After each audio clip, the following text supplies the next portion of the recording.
मैंने पहले भी दिया, उसको थोड़ा बदल कर आपको एग्जाम्पल देता हूँ। कोई क्लास है, उसमें कोई एक साइकेटिस्ट है, टीचर है, कुछ कुछ मेरे जैसा है मान लीजिए, जो थोड़ा सा बच्चों के दिमाग को पढ़ता है, बच्चों के माता पिता के दिमाग को पढ़ने की कोशिश करता है, स्कूल के टीचर्स को समझने की कोशिश करता है। और जैसे कोई बच्चा बदमाशी कर रहा है तो वो बच्चे को तो देखता है अपने आप से जरूर, लेकिन सोचता है कि बदमाशी कर क्यों रहा है, इसमें वो जाना चाहता है। और उसमें जब जाता है तो उसको बहुत सारे कारण दिखते हैं। तो उस टीचर ने क्या डिसाइड किया कि लाओ बच्चों पर एक प्रयोग करते हैं, एक्सपेरिमेंट करते हैं। वो टीचर एक क्लास में गया और उसने बहुत बढ़िया पेन लाई हुई थी, बहुत सारी पेन। और मान लो आप में से ही 9th क्लास है कोई, समझो 10th क्लास के बच्चों को, सारे बच्चों को एक एक पेन दे दी। और पेन देने के बाद कहा कि ये पेन बहुत सुंदर लिखती है, बहुत स्मूथ चलती है, लिखते समय जरा से भी ताकत नहीं लगती, लेकिन शर्त यह है कि जब तक मैं ना कहूँ इस पेन से कोई क्लास में लिखेगा नहीं। आप सब लोग कोई इसे हाथ नहीं लगाना, बैग में रख लो। टीचर ने अपनी क्लास ली, चले गए। कुछ बच्चे, मान लो 100 बच्चे थे क्लास में, तो उसमें से लगभग 60 बच्चों ने तुरंत टीचर के बाहर जाते ही, जैसे आप लोग जो हरकतें करते उन्होंने भी किया, तुरंत पेन निकाला। टीचर ने इतनी तारीफ की है, लाओ लिख कर देख लेते, लिखा, लिख कर बैग में रख दिया। कुछ बच्चे ऐसे थे 10-20% जो एक दो पीरियड बीतने के बाद उनसे नहीं रहा गया, लाओ लिख कर देख लेता हूँ, बगल वाले ने लिख लिया, उन्होंने भी उस पेन को यूज किया, लिख लिया। फिर एक 10% बच्चे और रह गए थे, उन लोगों ने नहीं लिखा, उन लोगों ने पेन को नहीं उठाया। लास्ट लेक्चर में फिर से वो टीचर है, जैसे आपके यहाँ इत्तेफाक से क्लास टीचर का अक्सर आखिरी क्लास होता है, तो वो टीचर फिर आए और उन्होंने कहा जो मैंने पेन दी थी उससे अभी मैं जो कुछ करा रहा हूँ, समझो मैथ के टीचर थे, तो अभी मैं जो प्रॉब्लम्स आपको करा रहा हूँ इसको सॉल्व आप जब करेंगे तो उस पेन से करिए जो पेन मैंने दी है। उन बच्चों ने, जो 10-12 बच्चे थे, उन्होंने लिखा और बात खत्म हो गई। लेकिन उसके बाद उस टीचर ने क्या किया, एक लिस्ट बनाई कि किसने कब लिखा, बच्चों से पूछ पूछ कर। तो उन्होंने बताया 60% बच्चों ने तुरंत लिखा, 20% बच्चों ने कुछ देर बाद लिखा, बाद में 10% बच्चों ने उसके कुछ देर बाद लिखा, और आखिरी 10-12% लोगों ने जब टीचर ने कहा तब लिखा। वो लिस्ट बनाकर उन्होंने अपने लॉकर में रख दी। बहुत समय बीत गया, टीचर रिटायर हो गए, 10-15 साल बीत गया। उसके बाद एक दिन उन्होंने किसी से कहा कि उस बैच के किसी एक बच्चे से मेरी बात करवाइए, स्कूल में जाकर कहा। तो आजकल तो सोशल मीडिया का जमाना है, समझो यही जमाना रहा हो, किसी एक का नंबर मिल गया, व्हाट्सएप, फिर ग्रुप बनाया गया और 4-6 महीने में लगभग लगभग सारे बच्चे उस ग्रुप में ज्वाइन हो गए। फिर उस टीचर ने क्या किया, फिर से वो जो एक्स्ट्रा एक्सपेरिमेंट था उसका रिजल्ट आना था 15-20 साल बाद, और उसमें देखा गया तो क्या पाया गया पता है, जो शुरू में ही 50-60 बच्चों ने तुरंत से तुरंत पेन को यूज कर लिया था, वो सब बहुत नॉर्मल लाइफ जी रहे थे, या ऐसी लाइफ जी रहे थे जिसमें बहुत तकलीफें थी, बहुत परेशानियां थी। कोई लेबर का काम कर रहा था, कोई मजदूरी कर रहा था, कोई ढंग के काम में नहीं थे, घर में भी दुखी थे, नशा पत्ती भी वो लोग कर रहे थे, तरह तरह की लड़ाई झगड़े में भी उन लोगों का नाम था, उसमें कुछ जेल भी गए थे। बाद के जो 10-15% थे वो और बेहतर थे उनसे, उसके बाद के जो 10% थे वो और भी अच्छी हालत में थे।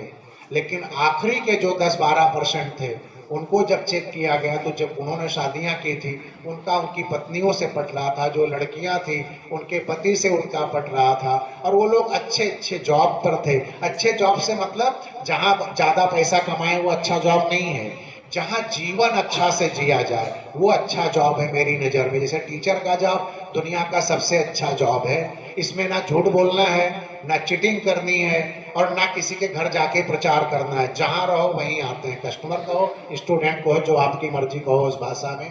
लेकिन टीचर से अच्छा जॉब भी, इसको कहना गलत है, ये जॉब तो है नहीं, लेकिन आज के जमाने में लोग जॉब कहते हैं, उस दृष्टि से देखा जाए तो टीचर से अच्छा कोई काम नहीं। तो मैं उन 10% में कोई टीचर भी रहा होगा पक्का, ये 10-12% में।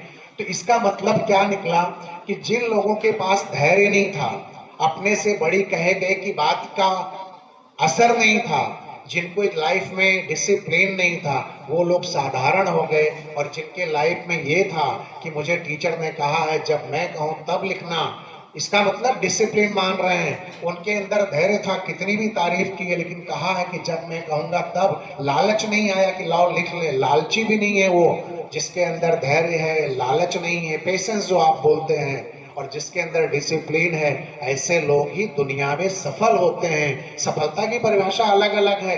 कोई नंबर 2 का बिजनेस करके पूरे महाराष्ट्र का सबसे बड़ा धनवान हो जाए तो उसको आप सफल मत कहिए। सफल का मतलब, मेरे फिर से सुन लो, सफल व्यक्ति वो है जिसके जीवन से कुछ सीखा जा सके।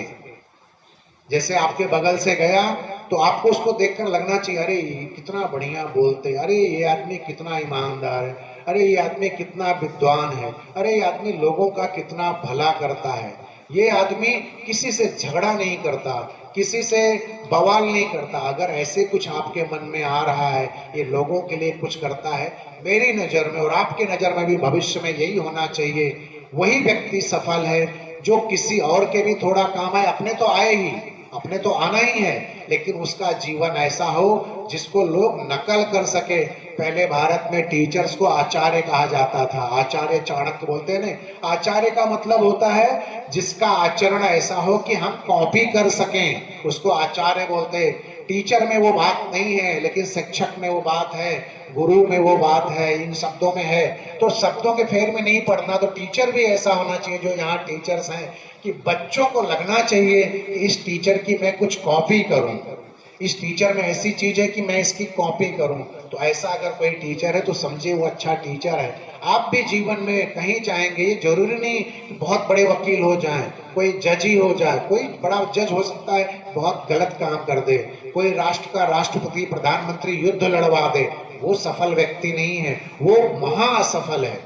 सफल का मतलब मैंने कहा ना कि आप अपनी संतानों को, अपनी संतान यानी आपके ही बच्चे नहीं, ऐसे दुनिया में बहुत सारे लोग हैं जिन्होंने शादियां नहीं की, लेकिन उनके जो पीढ़ियां हम लोग हैं, सारे इंसानों को कुछ ना कुछ मिल रहा है, यही व्यक्ति सफल है। पैसे से नहीं, पावर से नहीं, सफल वो व्यक्ति है जिससे दूसरा इंसान कुछ पा जाए, समाज कुछ पा जाए, देश कुछ पा जाए, वो व्यक्ति सफल है। तो सफलता और असफलता माने रुपए से, पद से कभी नहीं जोड़ना। इसलिए कि पद जो है वो अपने आप में पद है, वो तुम्हारी सफलता नहीं। जैसे मैं स्कूल में प्रिंसिपल हूँ, 10 साल बाद मैं प्रिंसिपल नहीं रहूंगा, ये मेरी पोस्ट है, मैं नहीं हूं, मैं रमाकांत हूं। मुझसे आप जो सीखते हैं वही आप मुझसे सीख रहे। उस पद पर जो भी आएगा मेरे बाद, जो भी काम करेगा, वो प्रिंसिपल कहलाएगा। तो प्रिंसिपल होना कोई सफलता नहीं है, बहुत लोग प्रिंसिपल हैं। राष्ट्रपति होना कोई सफलता नहीं, बहुत लोग राष्ट्रपति हैं। प्रधानमंत्री होना भी कोई सफलता नहीं, बहुत लोग प्रधानमंत्री हैं। लेकिन साइंटिस्ट होना सफलता है, बहुत लोग साइंटिस्ट जरूर हैं, लेकिन कुछ ही लोग हैं जो नई चीज दुनिया को दे पा रहे हैं। विद्वान होना सफलता है, कुछ ही लोग हैं जिनकी बातों का असर दुनिया पर पड़ता है, कुछ ही, पूरी दुनिया की मैं बात कर रहा हूं, पूरी दुनिया पर पड़ता है। ये है सफलता, कि जिससे समाज को कुछ मिले। और ऐसे लोग जब जीवन में आते हैं तो वो किसी से कहते नहीं, देखो राष्ट्रपति प्रधानमंत्री बनना है, लोगों से कहना पड़ता है मुझे वोट दो, मैं तुम्हारा भला करूंगा, मैं तुम्हारे लिए ये करूंगा, वो करूंगा, मुझे याद रखो, मेरा जिंदाबाद लगाओ। साथ में कार्यकर्ता होते हैं, जिंदाबाद लगाते हैं। विवेकानंद की पार्टी के कितने लोग देश में घूम रहे हैं? कोई नहीं। हम लोग नाम ले रहे हैं 150 साल बाद। ज्योतिबा राव फुले की पार्टी के कितने लोग यहाँ घूम रहे हैं? सावित्री बाई फुले के, अंबेडकर के परिवार के लोग चुनाव लड़ते हार जाते, लेकिन अंबेडकर के नाम पर दूसरी पार्टियां जीत जा रही है। ये है सफलता। व्यक्ति नहीं है, उसके नाम पर भी सफलता मिल रही। गांधी है सफलता। बहुत सारे विदेशी में भी लोग हैं, नेल्सन मंडेला हैं, बहुत सारे लोग हैं दुनिया में, टॉलस्टॉय हैं, बहुत सारे ऐसे लोग दुनिया में हैं। अब हिटलर भी है, बहुत बड़ा नेता था जर्मनी का, बहुत दिनों तक आप उसको सफल कहेंगे। सद्दाम हुसैन, गद्दाफी, इनको आप सफल कहेंगे। राष्ट्रपति प्रधानमंत्री होना, आईएएस पीसीएस होना भी ठीक है, अच्छी बात है, इसको मैं सफलता नहीं मानता। आप नहीं होंगे तो कोई और हो जाएगा। ऐसा कोई काम करो कि आप ना हो तो वो कोई और ना करे। जैसे मैं अपनी बात बता रहा हूँ, इस स्कूल में अगर मैं प्रिंसिपल ना रहूं तो कोई और हो जाएगा, लेकिन जो मैंने किताबें लिखी वो मैं ही लिखी है, वो मेरी है। ये बिल्डिंग जो बनी है ये कोई और भी बना सकता है, पक्का बना सकता था, बनाता भी, लेकिन जो मैं इस समय बोल रहा हूँ ये मेरा है, जो मेरी किताबें हैं उसमें जो विचार हैं वो मेरे हैं और इसी को मैं मेरा मानता हूँ। ये स्कूल तो तुम सबका है, जितने बच्चे हैं। तुमसे कोई भी पूछता होगा तुम्हारा स्कूल कौन सा है, होली होराइजन, तुम भी कह रहे हो मेरा स्कूल। टीचर से कोई पूछेगा तुम्हारा स्कूल कौन सा है, कहाँ पढ़ाती हो, होली होराइजन, टीचर भी बोल रही मेरा स्कूल, बच्चे भी मेरा स्कूल। मैं फिर कैसे कहूँ कि सिर्फ मेरा स्कूल है, मैं कहता भी नहीं। इससे मुझे पता है स्कूल सारे बच्चों का है, स्कूल सारे टीचर्स का है, स्कूल सारे पेरेंट्स का है, स्कूल सरकार का भी है। इसलिए सरकार यानी हम सब, तो सभी का है। लेकिन जो मेरी किताबें हैं, जो मेरे विचार हैं, यही मेरे हैं। इसको ही मैं अपनी सफलता मानूंगा। इस कंस्ट्रक्शन को, मेरी डिग्री को भी मैं सफलता नहीं मानता। इसलिए नहीं मानता कि पीएचडी की डिग्री सरकार ने बनाई और मैंने कर ली, मैंने नहीं बनाई है। ऐसा कुछ मैं करूं पीएचडी से कोई लेना देना ना हो उसका। बहुत लोग पीएचडी हैं तो वो सिस्टम है, उसमें से आपने कुछ ले लिया, लिमिटेड सीट थी उसमें से आपको मिल गई, इसका मतलब किसी एक का आपने कम भी किया है। तो इसको मैं सफलता नहीं कहता। और हमारे देश में अभी भी ये दुर्भाग्य है, इतना हम लोग पढ़ लिख गए फिर भी सफलता का मतलब हम लोग पैसे से जोड़ते हैं, सफलता का मतलब आईएएस पीसीएस होना मानते हैं, सफलता का मतलब बिल्डर होना, सफलता का मतलब नागर सेवक, खासदार, आमदार होना। ये भी सफलताएं हैं, अच्छी सफलताएं हैं। लेकिन ये वो सफलताएं कि जिस दिन आपका वो पद जाएगा आपको लोग भूल जाएंगे। यहाँ मेरे सामने इतने बच्चे बैठे हैं, आप लोग बताओ कितने लोग बता पाएंगे कि इस समय जो प्रधानमंत्री मोदी जी, इनके पहले भारत का प्रधानमंत्री कौन था? हाथ उठाओ, किसको किसको पता है, नाम मत बताओ, सिर्फ हाथ उठाओ। प्रधानमंत्री नरेंद्र मोदी के पहले इस देश का प्रधानमंत्री कौन था? बच्चे हाथ उठाए हैं, एकदम ऊपर हाथ उठाओ तो पता चले कितने लोग हैं। पूरा हाथ उठाओ, दिख नहीं रहा है मुझे। 4-5 हाथ उठे। सोचो, प्रधानमंत्री पद की ताकत मैंने आपको बता दी। प्रधानमंत्री मोदी जी 2014 में, 2012 के पहले देश का प्रधानमंत्री कौन है आप नहीं बता पा रहे। उसके पीछे का बोलूंगा तो भी हाथ नीचे हो जाएंगे जो 4-5 हैं। 2001 में भारत का प्रधानमंत्री कौन था? 2014 में राष्ट्रपति कौन था? तो ये पद की ताकत है आपके। इस समय आपके जिले का कलेक्टर कौन है? आपके केडीएमसी का कमिश्नर कौन है? नहीं पता। ज्योतिबा राव फुले कौन है? हाथ ऊपर करो। ज्योतिबा राव फुले, हाथ ऊपर करो, पढ़ा नहीं है? जो जो जानते हैं हाथ ईमानदारी से उठाओ। गांधी कौन है? गांधी नहीं पता सबको, पर इसमें तो सबको हाथ उठाना है। महात्मा गांधी नहीं जानते? ये है सफलता। गांधी के पास कोई पद नहीं था, कोई पोस्ट नहीं थी, कोई इलेक्शन नहीं था। तो जीवन में याद रखना, आज के दिन बहुत अच्छी बात मैंने आपको बता दी है। सफलता यानी वो चीज जो सिर्फ आपकी हो, उसमें कोई और ना हो, कोई पद ना हो, कोई। अभी एक बच्चे ने बहुत बढ़िया स्पीच दिया था इंग्लिश में, उसने बात की थी भाषावाद प्रॉब्लम है देश की, जातिवाद प्रॉब्लम है देश की। दो बात की थी ना तुमने, कहाँ गए हो ठाकुर? भाषावाद और जातिवाद, दो चीज की बात की थी। इन सब चीजों से मुक्त हो जाओ। अपने स्कूल में देखिए, ईश्वर की कृपा है या नेचर, जो भी आप कहो, उसने मुझे मैसेज भेज दिया था 2005 में जब स्कूल शुरू हुआ। तभी से टीचर्स को पता है, कोई टीचर किसी टीचर को सरनेम से नहीं बुलाएगा। मैं हमेशा कहता रहता हूँ, वो वही कोशिश मैं कर रहा हूँ कि जाति के शब्द को हटा देना है। दूसरा, मैं टीचर्स को भी कहता हूँ, किसी को, बच्चों को भी मैं बार बार बोलता हूँ, जब भी स्टेज पे आओ सिर्फ अपना नाम लो, कास्ट बताने की कोई जरूरत नहीं। ऐसा मैं क्यों कहता हूं पता है? सिर्फ इसीलिए कि आपकी पहचान अपनी हो। मैं रमाकांत, बस तिवारी लग गया मतलब ये ब्राह्मण है, सिंधे लग गया मतलब ये है, कुलकर्णी लग गया मतलब ये है, सिंह लग गया मतलब ये है। उससे मेरी पहचान जो है, तो उसमें मेरा कोई रोल नहीं। मैं ब्राह्मण के घर में पैदा हो गया तो मैं ब्राह्मण हो गया, उसमें मेरा क्या है? कोई दलित के घर में पैदा हो गया तो दलित है, उसमें उसका क्या है? तुम्हारा ये है कि तुम अपनी पहचान बनाओ। इसलिए अपने स्कूल में शुरू से नियम है, कोई किसी को जाति सूचक शब्द से नहीं बुलाएगा और ना अपनी पहचान बता। मेरी भी आदत, कोई मुझे फोन करता है, कहीं किसी से मिलता हूँ, सर आपका नाम क्या है? तो जब मैं खाली रमाकांत बोलता हूँ तो इंडिया में बड़ी परेशानी है।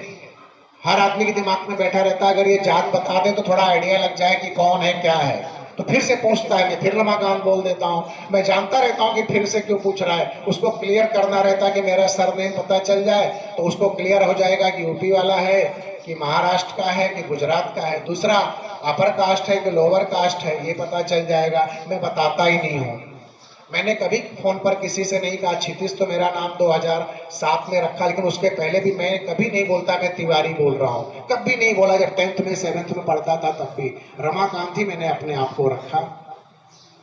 कभी भी तिवारी को मैंने पहचान नहीं बनाई। ठीक है वो मेरी पहचान है, भारत है, जब तक जात पात लिखी जा रही है लिख रहा हूँ। लेकिन अगर अभी मुझे आज़ादी देना हो, मुझे ये पावर मिल जाए, तो मैं सबसे पहला काम यही करूंगा कि कोई किसी के आगे पीछे सरनेम नहीं लगाएगा।